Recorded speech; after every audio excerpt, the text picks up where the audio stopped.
sleeping with that woman. Even though he has found favor with the boss, if he finds favor with the woman, the favor will be complete. That's the way a carnal man thinks. But Joseph, being a slave, Joseph that was unjustly sold, saw it as a trial of his faith. Because of that, he did not choose to disobey God's law. He told the woman, I cannot sin against my God and sleep with you. The woman continued and continued. To cut the long story short, the woman ended up putting the guy in jail. Now, we would think it is ending for Joseph when he became a slave.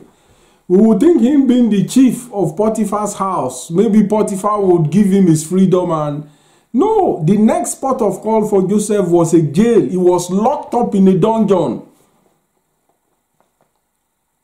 This is a Christian going through trials, yes. But all Joseph did at this time was to keep asking, he has not done anything wrong. Why is this happening? And in the midst of all that, there were two people working for Pharaoh that were put in the same dungeon as Joseph. Meanwhile, in the prison, Joseph was made the chief servant. He was put in charge of all the prisoners to take care of them. And he did his job faithfully. Even when he was being maltreated, when he was going through trials, he did his work faithfully. He was faithful to God. And indeed, those trials brought out the faithfulness of God in Joseph. He never for once asked, why have these people sold me to slavery? Is this not unjust? Why has God allowed these people, me, a Jew, to become a slave? This God must be wicked. No, Joseph never thought of that. Because Joseph understood what that trial was meant to do. As a matter of fact, Joseph grew in faith through that trial. Joseph laid value for important thing, which is his fellowship with God, more than any trial he can ever go through. And Joseph drew closer to God with all this. He drew closer to God. He drew closer to God. He never allowed those trials to really affect him. So one day, he went to serve those two guys that were working for Pharaoh, and he noticed they were very, very sad. They had a dream. They didn't know the meaning. So he asked them, why are you sad? They told him, they said they have a dream, they don't know the meaning, and they told Joseph the dream. Joseph, being a gifted dreamer, interpreted the dream perfectly. The first one told him his dream. The dream, I don't remember the dream particularly, but let's leave that because of time. Joseph told him, according to this your dream, in 3 days, Pharaoh will reinstate you back. You will carry his cup again. The first one saw a positive interpretation. He too told Pharaoh Joseph his dream. And Joseph told him, oh, I'm sorry, your own is sad news. In 3 days' time, Pharaoh will cut off your head. Now, for the one that he prophesied that Pharaoh will reinstate, Joseph told him, remember me when Pharaoh sets you free, because I have done nothing in this dungeon. The best we can do when we are going through trials, do our best to follow God faithfully. Because that trial is aimed at taking us to a place of glory. That trial is aimed at taking us to a place of glory. Now, Joseph used his gifts, interpreted the dream to these people. He remained in jail for another 2 years. 2 years passed, Pharaoh had a dream. Nobody could interpret. This man that was released remembered Joseph and said, when I was in jail, I remembered one young man that could interpret dream. This is how Joseph came out, interpreted Pharaoh's dream, and Pharaoh promoted him. Pharaoh promoted him. Indeed, when the Bible says all things work for good to them that love the Lord and are called according to his purpose, that's not joke. You will ask, how will your barrenness work for good? You might not know it, but God knows. But God has spoken the truth. It is not a lie. How will this sickness, terminal illness work for good? You might not know how. God has spoken it. It is not a lie. It is true. How will your financial struggle work for good? God has spoken. He does not lie. It is true. Our duty is to believe him and find joy in the midst of those trials.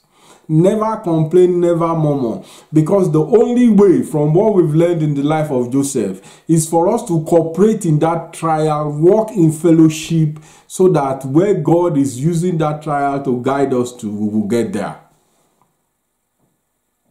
Imagine if Joseph had compromised and slept with Potiphar's wife. He would not have been in that jail.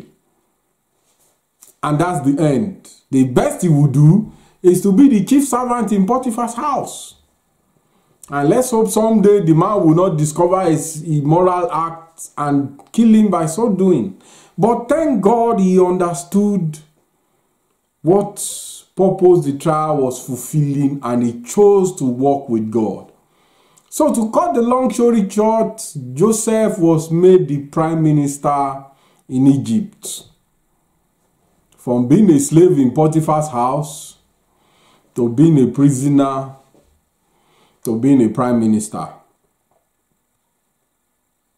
That's why he said in Genesis 50 verse 20, you meant it for evil, but God meant it for good.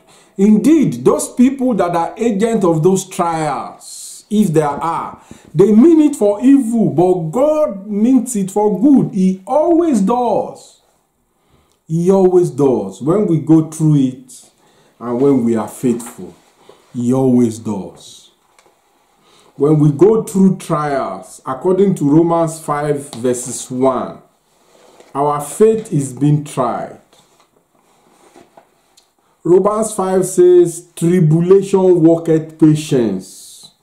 Indeed, he worked patience for Joseph, because Joseph spent a lot of years in the jail. We are told from being sold to becoming a prime minister took about 17 to 20 years of his life. He was patient in that tribulation. He endured the trials, he walked in fellowship with God, and he was faithful all the way. Patient work experience. We go through these things. We physically experience them. We learn the things we can learn from them. And experience brings hope. Because when we go through those things, experience will bring us hope. From those experiences, as long as we remain faithful, we see God faithful and loving, we are hopeful that something great, because something good is going to come at the end of it. And indeed, it always does. Indeed, it always does. Indeed, it always does. The same thing happened to Jesus. Those that crucified him and led him to be killed, they were acting innocently but fulfilling God's counsel, because the only way our redemption could have worked was Christ going to the cross. We will see that in Isaiah 53. See that in Isaiah 53 verses 4 and 10. So as I try to round up, how do we go about these trials? How do we navigate these trials? The first thing is we should maintain fellowship with God. It is possible this trial we are going through is an indication that we are going in the wrong direction. That storm our ship is experiencing our case might be that of Jonah. Instead of going to where God called us to go to, instead of Jonah going to Nineveh, he was heading to Tarshish. It might be that we are heading in the wrong direction. So the first thing we should we should place our case before God in prayer, seeking for his guidance and his direction. Possibly we need to rescind the decision we have made, or we need to retrace our step back. That's a possibility. You know, we need insight from God. That's the primary thing. 2 Samuel 22, 29 to 30. David says, "Thou wilt lighten my darkness. Thou art my light, who lightens my darkness." Verses 29. Verse 30 says, "For by my God I have run through a troop, by my God I have leaped over a wall." David got light in his darkness, and with this light he was able to go through his trials. He was able to run through a troop and leap over a wall. The same way we need light, we need insight in the trials we are going through. There could be a few things we can do to actually bring us out of that trial. There could be a few mindsets we could have that would help us go strong in faith. You know, we need insights. We need to commit it into the hand of God. We need to commit it into the hand of God. You know, we need to commit it into the hand of God. And concerning the insights, we need to still find out what can we do to improve the situation. How can we go about possibly getting a second job, write an exam, get a counsel, you know. We need to ask for insights. You know, it's so important. God has called us believers not to fight alone. We are an army. This is why the Lord's Prayer says our. It's not a lone ranger thing. It is something God has called us to fight together with. You know, so I would encourage you as you pray, you know, those believers around you that you know could pray with you, give counsel. You know, let's seek counsel from such people as we go through trials. You know, knowing fully well that it's not a big deal, everybody goes through it. Also knowing fully well that God is faithful. Sometimes he uses people around us to fulfill his purpose in our life.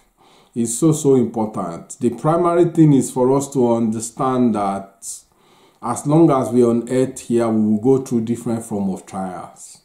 You know, we will go through different form of challenges. And the reason for those challenges is for us to understand, to be able to prove to ourselves that indeed we love God, we are faithful to God, we are ready to walk with him no matter the circumstance we go through. This is the basic reason why we go through the trials. And those trials help us know exactly what is in our hearts, whether we still love the things of the world or we love the things of God. Those trials prove that to us. And at every stage of our life, we need to know that we do an analysis for us to be better. So whatever analysis we come to should not condemn us. It should draw us closer to our God. It is so very critical.